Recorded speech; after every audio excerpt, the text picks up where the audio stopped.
Rahim. This is Umar Ibrahim and you are watching my YouTube channel The Another Perspective. आज हम lecture number 5 के साथ आपकी खिदमत में हाजिर हुए हैं जिसमें हम स्टार्ट करेंगे कि किसी भी स्टॉक का टेक्निकल एनालिसिस कैसे किया जाता है। इसका आज पहला हिस्सा यहाँ पर मैं आपके सामने प्रेजेंट कर रहा हूँ, जिसमें बुनियादी तौर पर हम बिल्कुल बेसिक लेवल के ऊपर brick by brick technical analysis के हवाले से देखेंगे और देखेंगे कि कौन कौन से एलिमेंट्स, कौन कौन सी ब्रिक्स जो हैं इसमें इन्वॉल्व होती हैं। इससे प्रीवियस लेक्चर यानी लेक्चर नंबर 4 में हमने ये देखा कि किस तरीके से इन्वेस्टमेंट पोर्टफोलियो जो है वो बनाया जाता है। आप कैसे स्टार्ट करेंगे सिलेक्शन डिपेंडिंग अपॉन के उनकी फंडामेंटल बिहेवियर फाइनेंशियल रेशोज़ के अतबार से क्या है। तो अब जबकि आपने फाइनेंशियल रेशोज़ के ज़रिए से अपना फंडामेंटल एनालिसिस के बाद चेक कर लिया कि कौन कौन से स्टॉक्स पे आपने इन्वेस्ट करना है, तो अब आप टेक्निकल एनालिसिस के ज़रिए से ये अंदाज़ा लगा सकेंगे कि वो स्टॉक अब बिहेव मार्केट में कैसा कर रहा है, प्रोजेक्शंस क्या हो सकती हैं और कब आपने इस स्टॉक को ख़रीदना या बेचना है। तो आइए स्टार्ट करते हैं। सबसे पहले टेक्निकल एनालिसिस के हवाले से आपने मेरे लेक्चर नंबर 2 और 3 में ये देखा होगा कि टेक्निकल एनालिसिस बेसिकली स्टॉक या कंपनी की फाइनेंशियल बैकग्राउंड को नहीं बताता, बल्कि वो प्योरली बिहेवियर को बताता है कि किस तरीके से वो स्टॉक बिहेव कर रहा है आपकी मार्केट के अंदर, यानी कि उसके प्रीवियस हिस्ट्री को देखकर फ्यूचर की प्रोजेक्शन करना, ये टेक्निकल एनालिसिस है। ये कतई नज़र इसके कि फंडामेंटली वो स्टॉक इकोनॉमिकली स्ट्रॉन्ग है कि नहीं, बिल्कुल डिमांड एंड सप्लाई के ऊपर आपका स्टॉक जिस ट्रेंड के अंदर बिहेव करता है उसको एनालाइज करके फ्यूचर वैल्यू को बताना या एस्टिमेट करना, इसको हम टेक्निकल एनालिसिस कहते हैं। तो आज की हम इस प्रेजेंटेशन के अंदर सबसे पहले देखेंगे कि बार चार्ट्स और कैंडल स्टिक्स क्या होती हैं, इनमें क्या फ़र्क है। उसके बाद देखेंगे ट्रेंड लाइंस और चैनल्स क्या होते हैं, कन्वर्जिंग और डाइवर्जिंग चैनल्स के बारे में देखेंगे। रेजिस्टेंस एंड सपोर्ट के बारे में देखेंगे, कैसे आप रेजिस्टेंस और सपोर्ट लाइन के एतबार से आप टेक्निकल एनालिसिस कर सकते हैं, बाइंग या परचेजिंग कर सकते हैं। इसके बाद हम जाएंगे बॉस ट्रेडिंग टेक्निकल एनालिसिस की प्लेटफॉर्म के ऊपर, जहां पर ये पहले 3 पॉइंट्स जो हमने डिस्कस किए हैं उसके हवाले से देखेंगे। पहले हम स्टार्ट करते हैं बार चार्ट्स और कैंडल स्टिक्स की डेफिनेशन से। तो बेसिकली बार चार्ट होते क्या हैं कि वो किसी पर्टिकुलर स्टॉक या एक इंडेक्स की पर्टिकुलर टाइम्ड इवेंट की परफॉर्मेंस को बता रहे होते हैं। यानी अगर आप एक पर्टिकुलर टाइम ले लें, मिसाल के तौर पर 1 मिनट, 1 घंटा, 1 दिन, 1 हफ्ता, 1 महीना या 1 साल, उस पर्टिकुलर टाइम के अंदर एक स्टॉक या इंडेक्स ने परफॉर्म कैसा किया है, उसके हाइज एंड लोज क्या हैं। तो यहाँ पर हमारे पास ये बेसिकली एक ट्रेंड, हमारे पास ट्रेंड चार्ट है। सबसे पहले अगर आप कोई सा भी ट्रेंड देखें, चाहे वो लाइन हो, चाहे वो कैंडल स्टिक हो, या यहाँ पर जो हम बार चार्ट के बारे में देख रहे हैं वो हो, वो इस 2 एक्सिस चार्ट के ऊपर प्लॉट होगा। एक एक्स एक्सिस के ऊपर टाइम आ रहा होगा in terms of weeks, days, minutes, hours या ईयर्स, और वाई एक्सिस के ऊपर उसकी मार्केट वैल्यू या मार्केट प्राइस उस पर्टिकुलर स्टॉक की आ रही होगी। अगर हम इंडेक्स की बात करें तो यहाँ पर इंडेक्स पॉइंट्स आ रहे होंगे। अगर हम स्टॉक की बात करें तो इधर प्राइस आ रही होगी। तो ये बेसिकली हमारे पास ग्राफ है, इसके अंदर एक पर्टिकुलर टाइम के ऊपर बार चार्ट रिप्रेजेंट हुआ हुआ है। अब बार चार्ट के ऊपर जो लेफ़्ट साइड के ऊपर लाइन आती है उसको ओपनिंग कहते हैं, यानी इस पॉइंट से उस पर्टिकुलर टाइम पे ये इस प्राइस के ऊपर स्टॉक ओपन हुआ। इसके अलावा जो अपर टॉप होता है वो हायर प्राइस होती है, लोअर टॉप जो है वो लोअर प्राइस होती है, और राइट साइड के ऊपर जो बार आ रही होती है उसको क्लोजिंग पॉइंट कहते हैं। यानी कि ये पर्टिकुलर स्टॉक इस टाइम पे यहाँ से ओपन हुआ, मैक्सिमम इतना गया, मिनिमम इतना आया, और क्लोज हुआ इस पॉइंट के ऊपर। ठीक है। तो ये जो मैक्सिमम और मिनिमम तक जो लेंथ बनती है उसको ट्रेडिंग रेंज कहते हैं। यानी इस टाइम के ऊपर ये इस रेंज के अंदर जो है वो ट्रेड हुआ। और ये उसके ओपनिंग और क्लोजिंग पॉइंट्स हैं या ओपनिंग और क्लोजिंग प्राइजेज हैं। फर्दर अगर हम देखें तो इस तरीके से ग्राफ प्लॉट होगा कि बेसिकली एक स्टॉक जो है उसका एक हफ्ते का जो है ना ट्रेंड दिखाया गया है कि वो ट्रेंड स्टार्ट हुआ तकरीबन 53 से, फिर लो हो गया मंडे को 52 पे। ये उसकी मैक्सिमम और मिनिमम रेंजेस थी। उसके बाद ट्यूसडे दिन मज़ीद लोअर के ऊपर जो है वो ओपन हुआ और थोड़ा सा बेहतर पोजीशन के अंदर क्लोज़ हुआ। फिर उससे नेक्स्ट डे यानी वेडनेसडे को जो प्रीवियस डे की क्लोजिंग थी वही ओपनिंग बन गई और फिर मैक्सिमम पे गया, बट क्लोजिंग हुई इस लेवल के ऊपर तकरीबन 53 के ऊपर। फिर उसके बाद उससे नेक्स्ट डे ट्यूसडे को थर्सडे को जिस लेवल के ऊपर प्राइस के ऊपर ओपन हुआ था उसी प्राइस के ऊपर तकरीबन क्लोज भी हो गया, बट ये मिनिमम और मैक्सिमम थी। इसको अपर शेडो और लोअर शेडो भी कहा जाता है। इसी तरह फ्राइडे को एक बड़े गैप के बाद तकरीबन 51.5 पे ओपन हुआ, बिल्कुल 50 तक जो है वो ड्रॉप हुआ, बट क्लोज थोड़ा सा अपर जाके 52 के ऊपर हुआ। तो बेसिकली इस तरीके से बार चार्ट को रिप्रेजेंट किया जाता है और जिस तरह मैंने बताया इस तरह से इसको पढ़ा भी जाता है। नेक्स्ट हमारे पास है कैंडल स्टिक। अब कैंडल स्टिक में और बार चार्ट की फॉर्मेशन में सिर्फ एक डायमेंशन या फोर्थ डायमेंशन और ऐड होगी है, वो है बुलिश और बेरिश ट्रेंड। तो बेसिकली इसको हम कलर में कन्वर्ट कर देते हैं, ब्लैक और वाइट, ब्लू और ब्लैक, ब्लू और वाइट, या ज़्यादातर इस्तेमाल होता है रेड और ग्रीन। तो अगर हम बार चार्ट्स को कन्वर्ट कर दें कलर में तो बेसिकली ये कैंडल स्टिक बन जाती है। तो ये कैंडल स्टिक की फॉर्मेशन है। इसकी जो डंडियां हैं या जिसको हमने अपर शेडो या लोअर शेडो कहा था, इसको विक बोलते हैं, अपर विक या लोअर विक। तो सबसे टॉप जो है वो हाई कहलाएगा, सबसे लो जो है वो लो कहलाएगा। ठीक है। अच्छा, अगर वो अपर ट्रेंड में यानी यहाँ से ओपन अगर ओपन हुआ और इधर क्लोज हुआ, यानी बेसिकली प्राइस जो है वो थोड़े से शुरू होकर ज़्यादा पे क्लोज हुई है, तो हम इस पूरी कैंडल को ग्रीन कलर में शो करेंगे। तो जहाँ पर भी आप ग्रीन कलर देखें इसका मतलब है कि अपवर्ड ट्रेंड है, स्टॉक की वैल्यू बढ़ी है और उसका जो लोअर लेफ्ट कॉर्नर होता है वो उसकी ओपनिंग प्राइस होती है, यानी ये ओपनिंग प्राइस है। ठीक है। अगर हम इसी तरह दूसरी तरफ देखें तो एक स्टॉक यहाँ से शुरू हुआ ओपनिंग प्राइस से, इधर क्लोजिंग हुआ और उससे नेक्स्ट इमीडिएट टाइम इंटरवल पे जो ओपनिंग प्राइस थी उससे ड्रॉप किया और इस क्लोजिंग प्राइस पे ख़त्म हुआ। तो अब हुआ क्या कि हाई से शुरू हुआ, लो पे ख़त्म हुआ। तो बेसिकली ये डाउनवर्ड ट्रेंड है, स्टॉक की वैल्यू यहाँ पर गिरी है, तो इस चीज़ को रेड कलर में जो है शो कर दिया गया है। यानी जहाँ पर आप ग्रीन कलर देखें वो बुलिश ट्रेंड को शो करेगा और उसका लोअर राइट कॉर्नर जो है वो ओपनिंग होगा और अपर लेफ्ट या अपर राइट कॉर्नर जो है क्लोजिंग होगा। इसी तरह अगर रेड कलर में कैंडल होगी तो उसकी ओपनिंग स्टॉक जो होगी वो अपर लेफ्ट कॉर्नर या राइट कॉर्नर होगा और क्लोजिंग स्टॉक जो है अप लोअर लेफ्ट या लोअर राइट कॉर्नर होगा।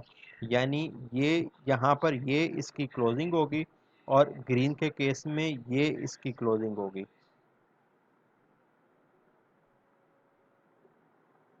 अब हम बात करते हैं कैंडल स्टिक के अतबार से एंगल्फिंग पैटर्न्स क्या हो सकते हैं। तो हमारे पास यहाँ पर दो किस्म के एंगल्फिंग पैटर्न आए हैं। एक को कहते हैं बुलिश एंगल्फिंग, एक को कहते हैं बेरिश एंगल्फिंग। एंगल्फिंग बेसिकली ये बताता है कि किस पॉइंट पर कोई जो स्टॉक है वो बुलिश ट्रेंड में जाना शुरू हो सकता है और किस पॉइंट पर जो स्टॉक है वो बेरिश ट्रेंड में जाना शुरू हो सकता है। बुलिश और बेरिश का मैंने आपको प्रीवियस वीडियोस में बताया था कि अगर कोई ट्रेंड अपवर्ड हो तो बुलिश ट्रेंड है, अगर कोई ट्रेंड डाउनवर्ड हो यानी प्राइस गिर रही हो तो वो बेरिश ट्रेंड होगा। इसकी पहचान ये है कि अगर एक रेड कैंडल के बाद एक ग्रीन कैंडल आ जाए और उस ग्रीन कैंडल की जो बॉडी है उसकी लेंथ ज़्यादा हो प्रीवियस रेड कैंडल से, तो इसका मतलब है कि इस पॉइंट के ऊपर आकर आपका स्टॉक अपवर्ड मूव कर सकता है, जैसे कि यहाँ पर दिखाया भी जा रहा है। तो इस एनगल्फिंग को बुलिश एनगल्फिंग बोलेंगे। और बेरिश एनगल्फिंग में ये है कि अगर एक ग्रीन कैंडल के बाद एक रेड कैंडल आ जाए जिसका साइज़ उस बॉडी की लेंथ प्रीवियस ग्रीन की लेंथ से ज़्यादा हो, तो इसका मतलब है कि इसके बाद वो ट्रेंड नीचे जाना शुरू हो सकता है। तो यहाँ पर आप देख रहे हैं कि वो ट्रेंड नीचे की तरफ आ रहा है, तो इस चीज़ को बेरिश एनगल्फिंग बोलते हैं। अब हम देखते हैं कि ट्रेंड लाइंस और चैनल्स क्या होते हैं, किस तरीके से चैनल्स या ट्रेंड लाइंस के ज़रिए से आप अपने स्टॉक या इंडेक्स की टारगेट वैल्यू को माप सकते हैं, जान सकते हैं और देख सकते हैं कि क्या एस्टिमेशंस जो है वो हो सकती है। तो सबसे पहले यहाँ पर हम देखेंगे कि बेसिकली जो ट्रेंड लाइंस हैं और चैनल्स हैं, वो आपके टारगेट वैल्यू को एस्टिमेट करने के लिए तो अब हम जानते हैं ट्रेंड लाइंस और चैनल्स के बारे में। ट्रेंड लाइंस और चैनल्स को इस्तेमाल करते हुए किस तरीके से आप अपनी स्टॉक की टारगेट वैल्यू को जज कर सकते हैं, एस्टिमेट कर सकते हैं, उस वैल्यू को प्रोजेक्ट कर सकते हैं, वो इसके बारे में हम जो है अभी देखते हैं। तो बेसिकली ट्रेंड लाइंस और चैनल्स क्या करते हैं, आपकी टारगेट वैल्यू को एस्टिमेट करते हैं और फ्यूचर प्रोडिक्शंस बताते हैं कि आपका जो स्टॉक है वो किस हद तक मैक्सिमम या मिनिमम पर जा सकता है। तो यहाँ पर बेसिकली एक ट्रेंड जो है हमारे पास आ रहा है किसी एक स्टॉक का। यहाँ पर उसकी प्राइसेस आप देख रहे हैं कि बढ़ती चली जा रही हैं और मार्च के बाद घटती चली जा रही हैं। तो अगर हम इसके लोअर एजेस को या लोअर पीक्स को मिलाएंगे एक लाइन के ज़रिए से, तो हमारे पास एक अपवर्ड ट्रेंड लाइन आ जाएगी। इसी तरह अगर हम अपर पीक्स को, अपर एजेस को मिलाएंगे एक लाइन के ज़रिए से, तो हमारे पास हम इस ट्रेंड लाइन के ज़रिए से देख सकते हैं कि ये अप टू डाउन आ रही है। इसका मतलब है यहाँ पर प्राइस घट रही है, कम हो रही है। तो बेसिकली इन लाइंस के ज़रिए से, इन ट्रेंड लाइंस के ज़रिए से आपको ये अंदाज़ा हो रहा है कि आपकी मार्केट वैल्यू इस पर्टिकुलर इवेंट पे ऊपर जा रही है कि नीचे जा रही है। मिसाल के तौर पर अगर आप इस पॉइंट पे खड़े हैं और आपकी जो ये ट्रेंड लाइन है ये अपवर्ड मूव कर रही है, इसका मतलब है कि हो सकता है आने वाले फ्यूचर में इस लाइन से ऊपर ऊपर ऊपर की तरफ जो है वो जाए आपका जो स्टॉक का लेवल है या जो स्टॉक की प्राइसेस है। इसी तरह अगर आप देख रहे हैं कि इन पीक्स के को एजेस को जब आप मिलाएं तो वो डाउनवर्ड अगर आ रही है, तो इसका मतलब है कि आपका ट्रेंड नीचे की तरफ आएगा और आपकी प्राइसेस जो हैं वो नीचे की तरफ गिरेंगी। जैसे कि यहाँ पर प्राइस जो थी वो मैक्सिमम पर थी, इस अगर वेव को मैं देखूँ, इस अगर ट्रेंड को देखूँ, और यहाँ पर जो प्राइस है इसके मुकाबले में मिनिमम पर है। तो इस तरीके से जो ट्रेंड लाइंस हैं वो आपको बताती हैं कि आपका जो स्टॉक मार्केट में, आपके स्टॉक की जो मार्केट प्राइसेस हैं वो किस ट्रेंड में जा रही हैं, और फ्यूचर में वो अपर जोन में हो सकती हैं या लोअर जोन में। तो यहाँ से आपको थोड़ा सा अंदाज़ा हो सकता है। यहाँ पर हम थोड़ा सा मज़ीद जो है अपनी थ्योरी को जो हमने पीछे पढ़ी उसको डिस्कस करते हैं। यहाँ पर मैंने बेसिकली ये ग्राफ प्लॉट किया है किसी एक पर्टिकुलर सिक्योरिटी का, स्टॉक का। यहाँ पर मैंने टाइम मेंशन कर दिया कि यहाँ पर कोई पर्टिकुलर टाइम है जो मूव कर रहा है, इधर मार्केट प्राइस जो है वो मूव कर रही है। तो यहाँ पर डिफरेंट टाइम फ्रेम के अंदर हमें पास लेट सपोज ये 3 ग्राफ्स आए हैं। तो अब हम स्टार्ट करते हैं इसकी ट्रेंड लाइंस लगाना। तो मिसाल के तौर पर मैंने ये एजेस को इधर मिलाया इस तरीके से, और यहाँ से इन एजेस को मिलाया इस तरीके से। ठीक है। तो अब आप यहाँ पर देख सकते हैं मैंने अपर पीक्स को मिलाया, इधर लोअर पीक्स को मिलाया। तो ये जो हमारे पास दो बार्स आपको नज़र आ रही हैं, इनको एज अ कंबाइन जो है वो चैनल कहा जाता है। अब आप ये देखें कि चैनल जो है यहाँ से एक दूसरे से, इसकी जो ट्रेंड लाइंस हैं वो जुदा हो गई हैं। तो इसको हम बोलेंगे डाइवर्जिंग चैनल। ठीक है। अब आप देखें कि इस पर्टिकुलर टाइम पे स्टॉक की वैल्यू यहाँ पर थी, यहाँ पर मार्केट क्लोज हो गई। ठीक है। या अभी मार्केट चल रही है और आपने फ्यूचर का अंदाज़ा लगाना है कि ये स्टॉक अब कहाँ जा सकता है। तो यहाँ से इस पैटर्न के एतबार से ये जो स्टॉक है इसकी वैल्यू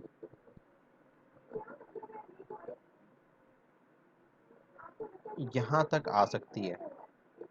ठीक है, कम से कम यहाँ तक आ सकती है, डिपेंडिंग अपॉन जो आपने प्रीवियस जो है इसका ट्रेंड देखा।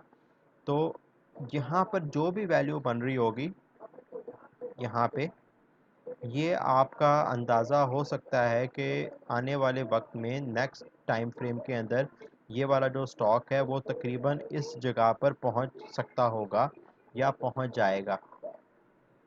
तो यहाँ पर आपने, ये आपकी टारगेट वैल्यू हो सकती है जिधर आपने इस स्टॉक को बाय करना है, क्योंकि ज़ाहिर बात है आप हाई वैल्यू पे तो बाय नहीं करेंगे, आप उस अगले टाइम फ्रेम की लोअर वैल्यू पे बाय करेंगे। तो यहाँ से आपको ये अंदाज़ा होगा कि ये स्टॉक गिर कर यहाँ तक आ सकता है।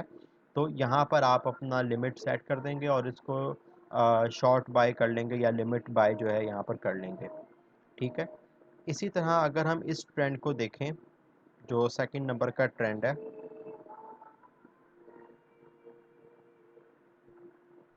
यहाँ से मैंने इसके लोअर एजेस, लोअर पीक्स जो हैं वो डाउन पीक्स कनेक्ट कर दी, इधर मैं इसकी अपर पीक कनेक्ट कर दी।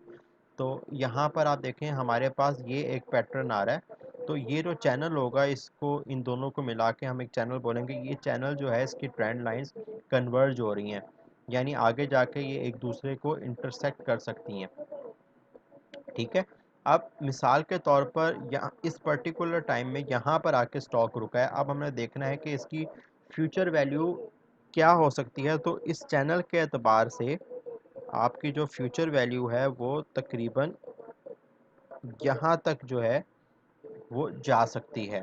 तो इसका मतलब है कि अगले टाइम फ्रेम में अगर आपने शॉर्ट बाय करना है या बाय करना है तो आपको तकरीबन इस वैल्यू के ऊपर इसको बाय करना होगा। ठीक है, तो आपने जजमेंट कर ली कि अगले नेक्स्ट टाइम फ्रेम के अंदर ये वाला स्टॉक इस पर्टिकुलर चैनल के एतबार से कितनी मैक्सिमम पोजीशन पर जा सकता है। तो यहाँ से आपको अंदाज़ा हो जाएगा। इसके अलावा अगर हम तीसरे ट्रेंड पे जाएं, यहाँ पर तीसरा जो हमारे पास एक ग्राफ आ रहा है उसको मैं प्लॉट करता हूँ। अब आप देखें कि ये दोनों लाइंस आपस में पैरेलल हैं, तकरीबन ना कन्वर्ज हो रही है ना डाइवर्ज हो रही हैं। तो इस चैनल को पैरेलल चैनल या पैरेलल ट्रेंड लाइंस भी कहा जाता है।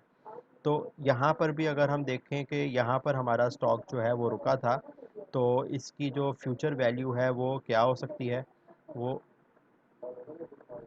ये यहाँ तक वो स्टॉक जा सकता है, इसके अंदर टेंडेंसी है जाने की। तो हमने नेक्स्ट टारगेट वैल्यू जो है वो यहाँ पर डिफ़ाइन कर ली कि ये स्टॉक अगर यहाँ पर रुका हुआ था तो इसकी अगली टारगेट वैल्यू जो है वो ये हो सकती है। तो इस तरीके से आप चैनल्स को, ट्रेंड लाइंस को इस्तेमाल करते हुए अपने किसी स्टॉक की फ्यूचर वैल्यू के बारे में आइडिया लगा सकते हैं और ये जान सकते हैं कि आपने किस वक्त अपने स्टॉक को परचेज करना है या सेल करना है। अगली बारी हमारे पास आती है सपोर्ट एंड रेजिस्टेंस की। तो सपोर्ट एंड रेजिस्टेंस बेसिकली आपको ये एस्टिमेशंस बताते हैं कि आपने किसी स्टॉक को किस वक्त बाय करना चाहिए और किसी स्टॉक को कब आपको उसको सेल करना चाहिए। तो बेसिकली हमारे पास ये किसी पर्टिकुलर स्टॉक का ग्राफ आ गया विद रिस्पेक्ट टू टाइम।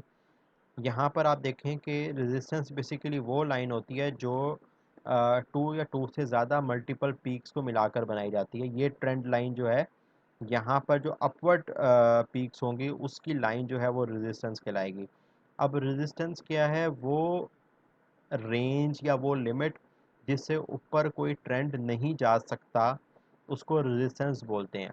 अब ज़रूरी नहीं है कि कोई ट्रेंड इसको कभी बाईपास करेगा नहीं, लेकिन ये प्रीवियस ट्रेंड या प्रीवियस हिस्ट्री को देखकर ये जज किया जाता है कि यार ये जो ट्रेंड मूव कर रहा है तो इसकी रेजिस्टेंस इस पॉइंट के ऊपर आ रही है, मींस के ये मैक्सिमम भी जाएगा तो यहाँ तक तो वो लाजमी जाएगा। ठीक है, इससे ऊपर भी जा सकता है, इससे कम भी जा सकता है, लेकिन यहाँ पर आपकी इसकी मैक्सिमम पीक की एस्टिमेशंस हो रही हैं। जबकि इसके लोअर ट्रेंड्स को अगर आप मिलाएं आपस में तो जो ट्रेंड लाइन बनेगी लोअर पीक्स को मिलाने से, उस ट्रेंड लाइन को सपोर्ट लाइन कहा जाएगा। यानी कि अगर आपका कोई स्टॉक ड्रॉप करता भी है तो वो कम अज़ कम सपोर्ट की हद तक ही ड्रॉप करेगा, इससे नीचे शायद ही ना जाए। तो जो अपवर्ड ट्रेंड होती है, जो अपर पीक्स को मिलाती है, उसको रेजिस्टेंस बोलते हैं। यानी जिससे ऊपर या जिससे ऊपर कोई स्टॉक ना जा पाए, और जो मिनिमम जो है आपकी जो लोअर एजेस को मिलाकर जो ट्रेंड लाइन बनाई जाती है, उसको सपोर्ट कहते हैं। यानी इससे कम हो सकता है कि कुछ अरसे तक ना जाए।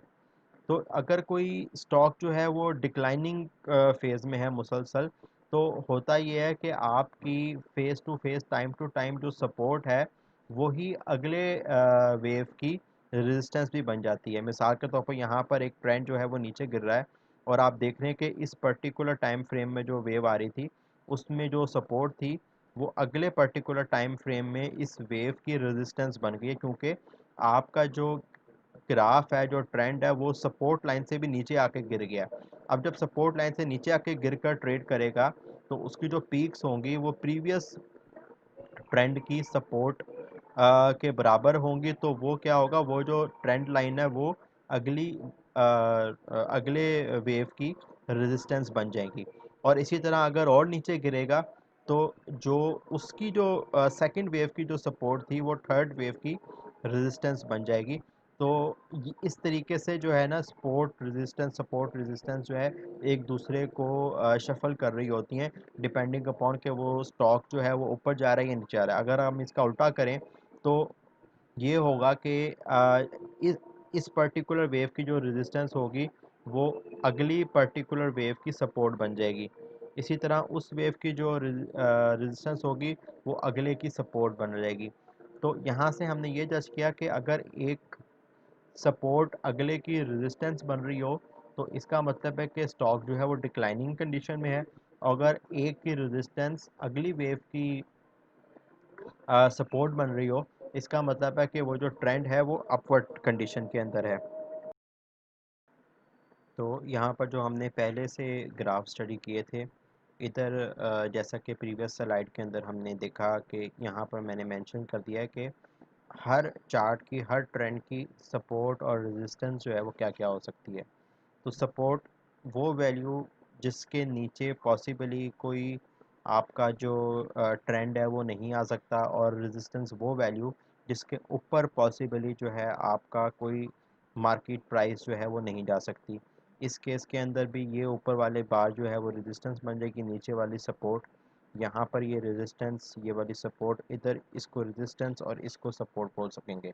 तो जैसा कि हमने प्रीवियस स्लाइड में डिस्कस किया कि आपने इन सपोर्ट एजेस के ऊपर जो है वो सेलिंग कर लेनी है, और अपवर्ड एजेस के ऊपर जो रेजिस्टेंस को टच कर रहे हैं उस पे सॉरी तो जैसा कि हमने प्रीवियस स्लाइड के ऊपर डिस्कस किया कि आपने इन लोअर एजेस के ऊपर बेसिकली बाइंग कर लेनी, क्योंकि इस ट्रेंड के हिसाब से ये मिनिमम वैल्यू होगी, और इन अपवर्ड एजेस के ऊपर आपने सेलिंग करनी होती है। इसी तरह यहाँ पर बाइंग होगी, यहाँ पर जो है वो सेलिंग होगी। इसी तरह इधर बाइंग होगी और इधर जो है वो सेलिंग होगी। तो बेसिकली आपने तीन चीज़ों को यहाँ पर क्लब करके अपना जजमेंट करना होता है। सबसे पहले आपने ट्रेंड लाइन से ट्रेंड को मापना है कि ट्रेंड मूव किस तरफ कर रहा है, और फिर आपने चैनल्स के ज़रिए से ये देखना है कि ये ट्रेंड जो है वो डाइवर्जिंग है या कन्वर्जिंग है। अगर कन्वर्जिंग होगा, तो आपकी जो यहाँ पर ये वैल्यूज़ हैं हायर और लोअर, वो कम होना शुरू हो जाएंगी इन फ्यूचर।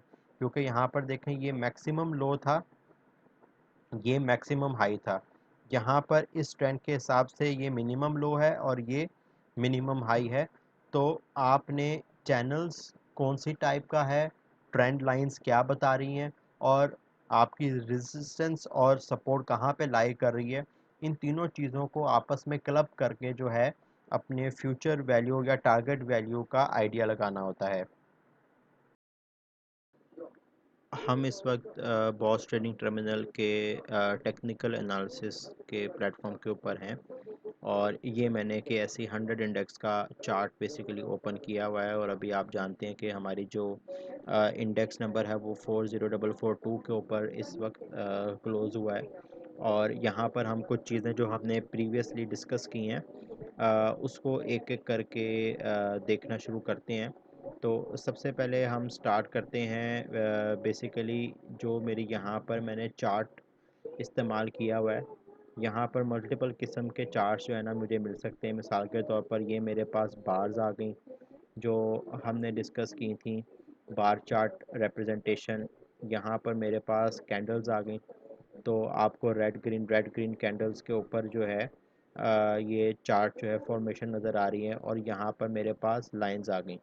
तो जब भी मैं ट्रेंड लाइंस या सपोर्ट या रेजिस्टेंस के अतबार से ट्रेडिंग करने के बारे में ध्यान रखता हूँ, तो मैं हमेशा लाइंस जो है ना चार्ट इस्तेमाल करता हूँ, क्योंकि इसके ऊपर ट्रेंड लाइंस लगाना, इसको समझना बड़ा आसान हो जाता है। तो यहाँ पे हम सबसे पहले ट्रेंड लाइन सेलेक्ट करते हैं। ये इधर से मैंने सेलेक्ट की, और कोई सी तीन अपर या दो अपर या दो लोअर पीक्स मैंने यहाँ पर पकड़नी है। तो एक मुझे ये लोअर पीक जो है इधर से नज़र आ रही है,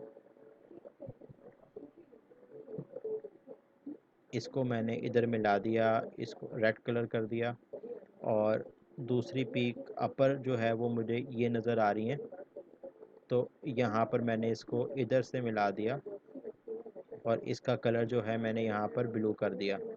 तो यहाँ पर बेसिकली ये जो लोअर पीक है, इसकी जो ट्रेंड लाइन है, इसको मैं बोल रहा हूँ रेजिस्टेंस, सॉरी, इसको मैं बोल रहा हूँ सपोर्ट।